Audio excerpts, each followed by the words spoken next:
मेरी सभी सखियों को नमस्कार।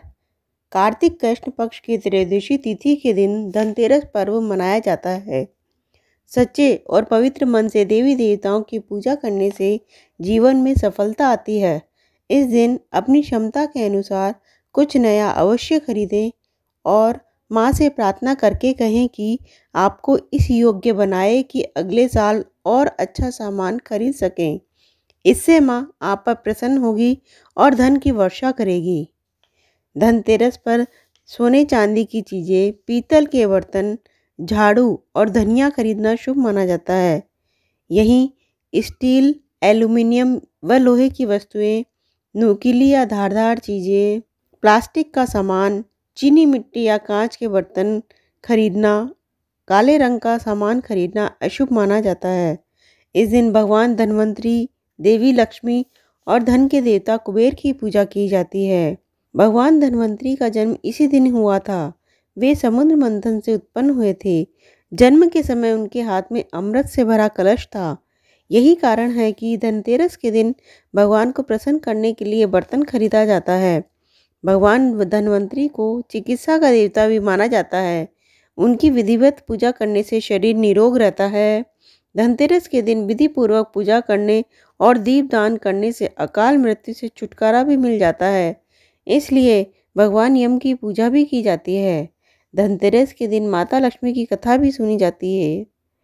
चलिए सखियों, शुरू करते हैं माता लक्ष्मी की कथा। एक समय भगवान विष्णु मृत्युलोक में विचरण करने के लिए आ रहे थे। तब लक्ष्मी जी ने भी उनके साथ चलने का आग्रह किया। भगवान विष्णु ने कहा, यदि मैं जो कहूँ तुम वैसा ही करो तो चल सकती हो। लक्ष्मी जी उनकी बात मान गई और भगवान विष्णु के साथ भूमंडल पर आ गई।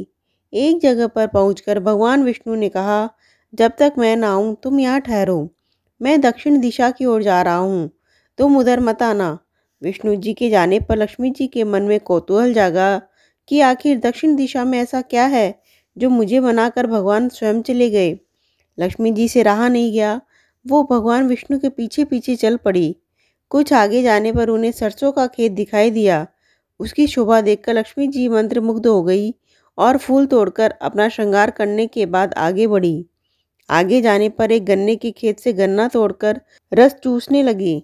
उसी क्षण विष्णु जी भी आए और उन्होंने लक्ष्मी जी से कहा, तुमने किसान के खेत में चोरी की है। अब इस अपराध के पश्चाताप में 12 वर्ष तक किसान की सेवा करो। ऐसा कहकर भगवान विष्णु लक्ष्मी जी को छोड़कर क्षीर सागर चले गए। लक्ष्मी जी उस गरीब किसान के घर रहने लगी। एक दिन लक्ष्मी जी ने एक मूर्ति बनाई और किसान की पत्नी से कहा कि तुम स्नान करके मेरी बनाई इस देवी लक्ष्मी का पूजन करो, फिर रसोई बनाकर भोग लगाओ, तब तुम जो मांगोगी तुम्हें मिलेगा। किसान की पत्नी ने ऐसा ही किया। पूजा के प्रभाव से और लक्ष्मी जी की कृपा से किसान का घर दूसरे दिन ही अन्न, धन, रत्न, स्वर्ण आदि से भर गया। किसान के घर लक्ष्मी जी के 12 वर्ष बड़े आनंद से कट गए। विष्णु जी लक्ष्मी जी को लेने आए तो किसान ने उन्हें भेजने से इनकार कर दिया। तब भगवान विष्णु ने कहा, इन्हें कौन रोक सकता है, ये तो चंचला है, कहीं नहीं ठहरती। इनको मैंने श्राप दिया था, इसलिए 12 वर्ष तुम्हारी सेवा कर रही थी। अब समय पूरा हो गया है। किसान हठपूर्वक बोला, नहीं, मैं लक्ष्मी जी को अब नहीं जाने दूंगा। तब लक्ष्मी जी ने कहा, यदि तुम मुझे रोकना चाहते हो तो मैं जैसा तुम्हें कहूँ तुम वैसा ही करना। कल कार्तिक कृष्ण पक्ष की तेरस है।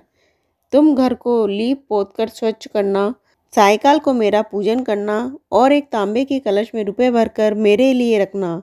मैं उस कलश में निवास करूंगी किंतु दिखाई नहीं दूंगी। इस एक पूजा से वर्ष भर मैं तुम्हारे घर से नहीं जाऊंगी।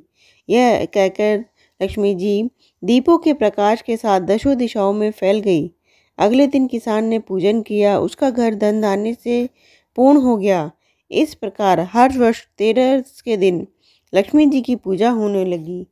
बोलो माता लक्ष्मी की जय। बोलो धन्वंतरी भगवान की जय।